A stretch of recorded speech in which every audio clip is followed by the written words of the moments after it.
Shalom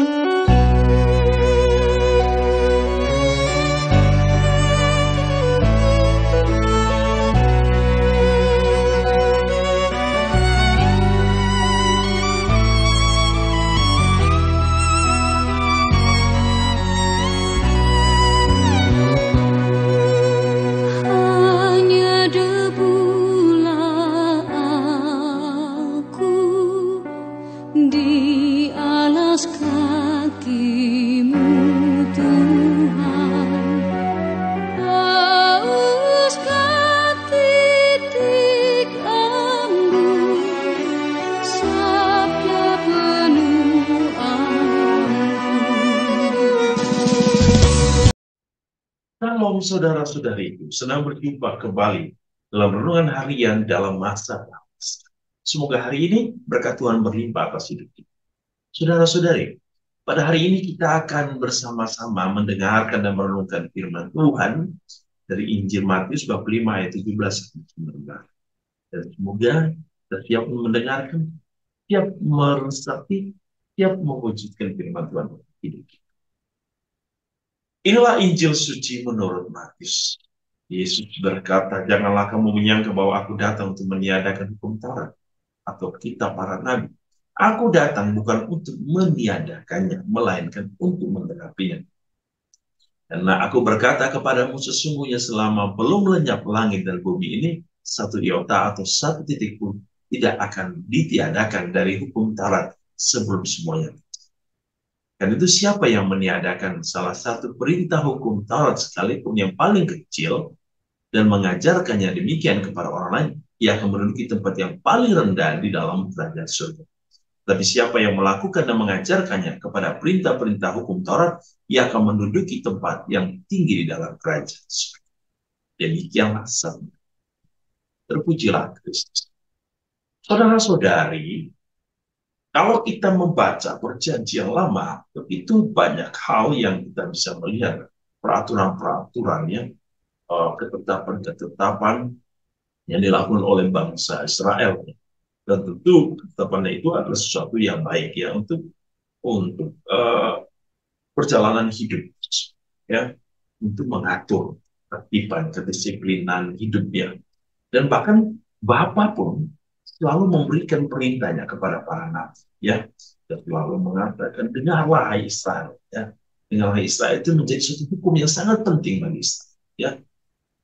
Dan salah satu hukum yang kita tahu yang sangat luar biasa yang disampaikan oleh Bapa kepada bangsa Israel, ya, ketika Allah mengatakan, dengarlah hai Israel, kasihlah Allahmu dengan segenap hati, sejiwa, dengan pikiran dan segenap. Dan hukum ini digenapi oleh Tuhan ketika Yesus dia menggenapi seluruh hukum para nabi, kitab para nabi.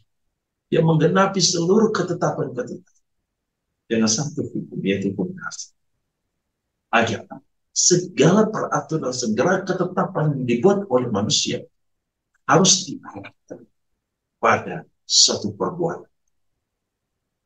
Bukan untuk mengekang, bukan untuk membunuh, bukan untuk menghancurkan, tapi agar manusia memahami dirinya sendiri dan memahami kehidupan orang lain di dalam. Mungkin seseorang berbuat salah, ya, dan kita akan menghukum. Tetapi kita harus memperlakukan dia dengan kasih. Agar apa? Ia menyadari akan kesalahan dan ia menerima sanksi dan ia melakukan sanksi itu, dan ia dalam tenggang waktu atau perjalanan waktu ia menyadari bahwa melalui hukum ini saya disadarkan bahwa saya tidak boleh melakukan hal-hal yang tidak pantas bagi kehidupan. Oleh karena itu, saudara-saudari, Tuhan Yesus adalah pusat, puncak, dan akhir dari kehidupan manusia. Ia memberikan kita total hukum yang membuat semuanya terarah kepada Yesus. Bahwa tidak ada kasih yang lebih besar daripada kasih seseorang yang mau memberikan segala untuk cinta. Maukah kita dalam masa panas kita melakukan semua tobat kita, penyesalan kita, puasa, pantang kita dengan karena kita menyadari hanya dengan kasih kita mampu mewujudkan semua rencana dan niat. Motivasi kita hanya satu, kasih. Kita tidak berpuasa dan berpantang supaya kita kurus dan langsing. Kita berpantang dan berpuasa pertama-tama untuk membuat diri kita sempurna di hadapan pemekanan diri kita, kedisiplinan diri, dan yang paling penting ada pertumbuhan spiritual di dalam diri kita, dan pertumbuhan itu menjadikan kita sebagai pribadi yang penuh rahmat dan berkat bagi sesama. Tuhan Yesus memberkati dalam menjalankan masa puasa kita dengan berkat yang kita dalam nama Bapa dan Putra dan Roh Kudus. Amin.